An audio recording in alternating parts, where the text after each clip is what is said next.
Well, we go from the granular to the view from the top. And of course, after 18 years, Gene Smith has decided that June of 24 is a good time to step away. And of course, it's been an extremely successful run for him. He leads the largest athletic department in the country. When you add up all the athletes, all the sports, all the revenue, all the budget, and it is the highest revenue football combined with men's basketball juggernaut. So, Steve, we'll start with you in regards to your first thoughts once you heard the news. Yeah, it kind of came by surprise, but it's obviously something that's been thought and talked about for a while. I mean, Gene Smith, I believe he's 70, 71 years old or something like that. So he's been in college administration for 39 years. He's been at Ohio State. It'll be 19 full years by the time he retires a year from now. So he's had a great run as the athletic director at Ohio State. There have been a lot of positives, a lot of highs. He had 2 football national championships, 2 basketball Final Four appearances, and then some lows. I mean, you talk about, the Tatgate situation with Jim Tressel was certainly a dark time. And the football team had to be on a bowl probation for 1 year, a postseason ban. A lot of people blame Gene for taking that, for not assessing that during the fickle year in 2011. That way the 2012 team, which went 12-0, would have been eligible for a national championship game appearance perhaps, but that didn't happen. And then, of course, he had to try and steer through the muddy waters of the end of the Urban Meyer era. However, all these, 4 or 5 years later, how we look back on, how that whole debacle unfolded. It was about this time 5 years ago that the poop really hit the fan. And, that thing lingered all season long, the after effects of it, and then ultimately led to Urban Meyer decision to step down in some regard, either health-wise or because of the ordeal that he had been through, one or the other, take your pick. And so it's been a lot of good, some bad, but, he's did the best he could to steer Ohio State through a lot of those tough times. And, it's been time of tremendous growth. I mean, you think about the revenue that Ohio State football produces. I have a lot of thoughts that I could go on and talk for days about this, but I think that whoever takes over, and we can get into speculation about who that may be, I think some of that's going to be predicated on who gets selected as the next president of The Ohio State University, since Christina Johnson walked away from that job in a huff after basically falling out with the trustees and the powers that be over there at the Ohio State College, as they used to say on the radio here in Columbus. But the big money Dilberts, I think she fell out with them. But the new president will hire the new AD, and there's some things I'd like to see done. And I think that if you have this abundance of television revenue coming in with this new Big Ten deal that's just going to keep, printing money year after year after year, I think you've got to come back to Ohio Stadium and, in particular, make the fan experience better. And that includes find ways to improve the parking situation, find ways to improve everything, lower the ticket prices from the ridiculous amounts that they charge now for terrible games, and just make it so that the experience at the stadium is 10 times better than it is right now. And I don't know how you do that, but they've really let that part of it slip here with the idea that they have to squeeze every last nickel out of anybody who cares about Ohio State. That war has been won. You've got all the money. You need to go back and make it better for your fans. I guess I'll follow up on that one. Gene certainly, he took over for Andy Geiger and saw a lot of growth with the programs. Ohio State's still maintaining, 36 varsity sports, a ton of new facilities. Some are loved, some not as much. I'm talking to you, Value City Arena. We're going to certainly remember, maybe the tough times, as Steve had mentioned, 2011 being one of them, the end of the Meyer era, guiding the Buckeyes through the COVID season and everything else that happened there.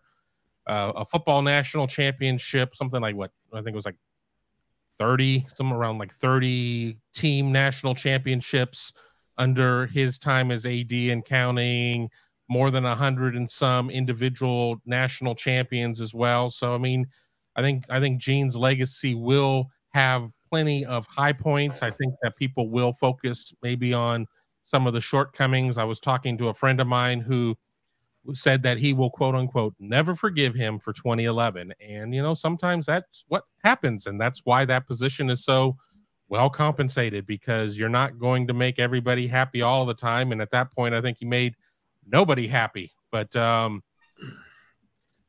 think that it'll be interesting to see what is next with a new president coming in and picking that his predecessor or his successor. A lot of people are looking within the Gene Smith tree at names like Pat Chun at Washington State, Martin Jarmond at UCLA, Heather Lyke at Pitt, being the three off of the top of my head. I know that there's somebody else from his tree that's at Case Western. The name escapes me off the top of my head, but it took us by surprise. We knew we were talking to Gene, and we thought it was going to be mostly about Big Ten expansion and Ohio State's role in it. And then when we saw some of the dignitaries that were hanging out in the back of the room, at least for me, my mind was like, maybe it's a little bit more than that. And then we are where we are.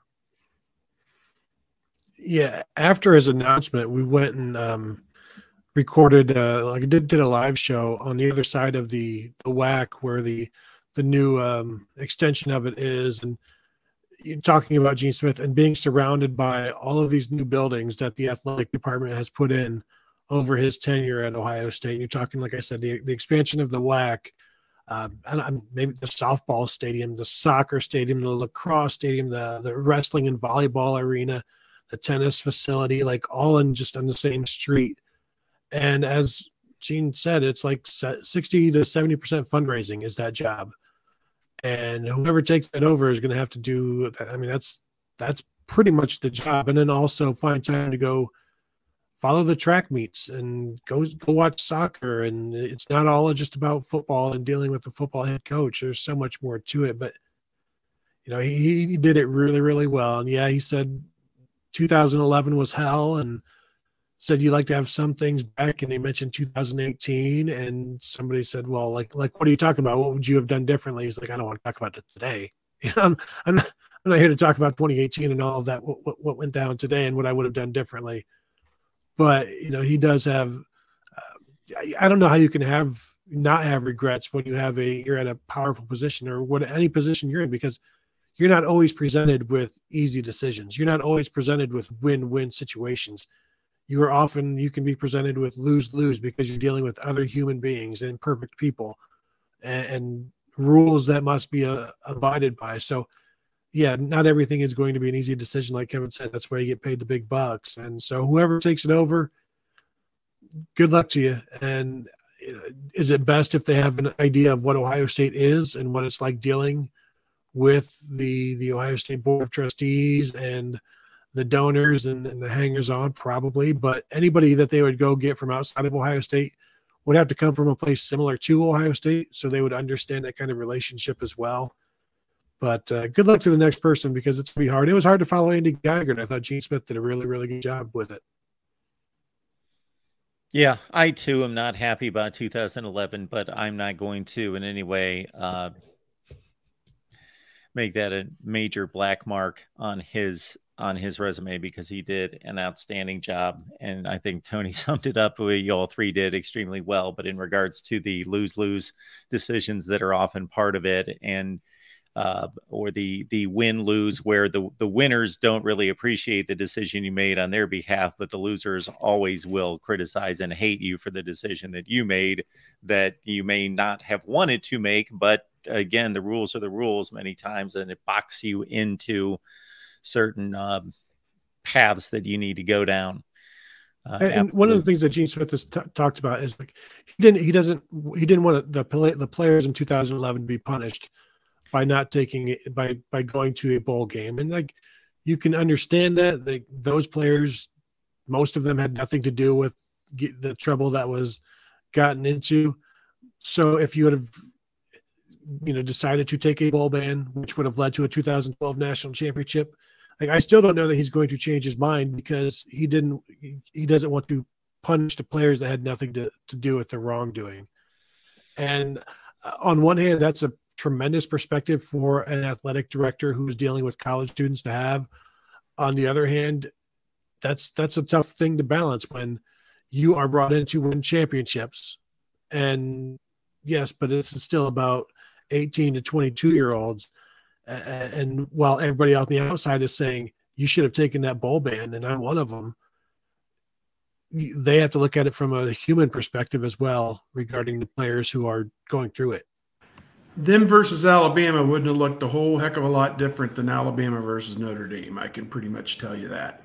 It would have been Notre Dame instead of Alabama in the championship game. That would have been Ohio State, Notre Dame. I'm an idiot. Sorry. No. Maybe they would have beaten Notre Dame. I don't know. That would have been interesting. They would have beat Notre Dame. Sorry, Michael Campbell. I'm pretty confident about that too. Yeah, Notre Dame loses those kinds of games. They don't win those kinds of games. So why would we assume they would win? And Urban Meyer wins. Not every one. I know everybody's going to jump on 2016 and throw out years, but man, he was 14-3 in the postseason. So yeah, Urban Meyer wins that game. Brian Kelly loses that game. Ohio State wins. Most likely, I don't know this. They were two very flawed, good teams, very flawed teams. But yeah, Alabama would be the best team sitting on the sideline, and maybe Oregon, the second best team in the country, sitting on the sideline. But the way it would have shaken out. And Tony, you just frame it really well, just in regards to, yes, the humanity of that decision. The most important people in that decision are the guys that, laid it all on the line in the weight room, on the practice field, studying and doing all the things that they did to build that their portion, to put their hand on and their fingerprint on that football program to make it as good as they could, and to be victimized by other actions elsewhere and to penalize them is not right. And they were the ones that had the most investment in that program. Unfortunately, more people were impacted, meaning fans, alumni, everyone, and the history of the program and what could have been, and by the decision that he made, to where nobody really cared about playing the Gator Bowl and just putting it into what was just a bad situation and a bad season. Yeah. I just think Gene saw an opportunity. You never want to keep somebody from visiting Jacksonville, and so when that opportunity is available to you, how can you say no to the Gator Bowl and an opportunity to go 7-6? And I'm sure everybody listening, watching right now, they still have their Gator Bowl t-shirts, framed, no doubt, perhaps autographed by Brandon Sane. I don't know. Ryan Shazier maybe. By the taxpayer. Yeah, that was not. Yes, it was an unfortunate situation all around. But and Gene Smith said this week when we talked to him, all of this consternation about college sports and athletics, and he's like, everybody thinks it's doom and gloom. The best way to measure how things are going is to see how the student athletes are being treated. And right now they're being treated better than they ever have. So that tells you that college sports is pretty healthy. And not to continue reliving a bad moment, there's no guarantee that the NC2A would have not still dinged Ohio State in 2012. It was able to do whatever it wanted to do, and it could have said, oh, we see what you're doing. You're going to sit there and submarine a bad season to try and, you know, get off the decks quicker. We're gonna whack you for 11 and 12. So there's no guarantees there. We don't know. We'll never know at this point. But I remember at the time I was trying to tell people that, because there's not necessarily a logbook that you go to and that says, all right, exchanging tattoos for merchandise and everything else warrants this result or whatever. So, that's kind of how I feel there. Yeah, and that might have been the clincher for Gene Smith, weighing that, thinking, okay, this is no guarantee, and to deprive that senior class of this season and this bowl trip and all that, I can't do that when I don't know that this is going to be enough to sway the NCAA. So, absolutely. To what I have always said, where's the second bowl ban then? There's only one. They only banned them from one bowl. If they're going to do two, they would have done two. And that's my argument to that. The argument about this is my issue, and I wrote about it at the time. Gene Smith and his staff did not go far enough back in NCAA infraction history. They only went back like 10 years.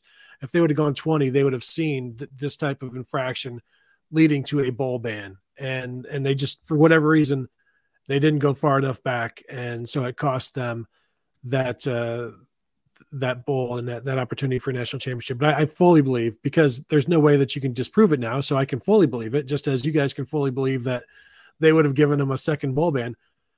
If they take that bowl ban themselves, if they self-impose it, they're playing for a national championship in 2012. My opinion. I'm just going to blame compliance, because that's generally what I do. I just blame compliance.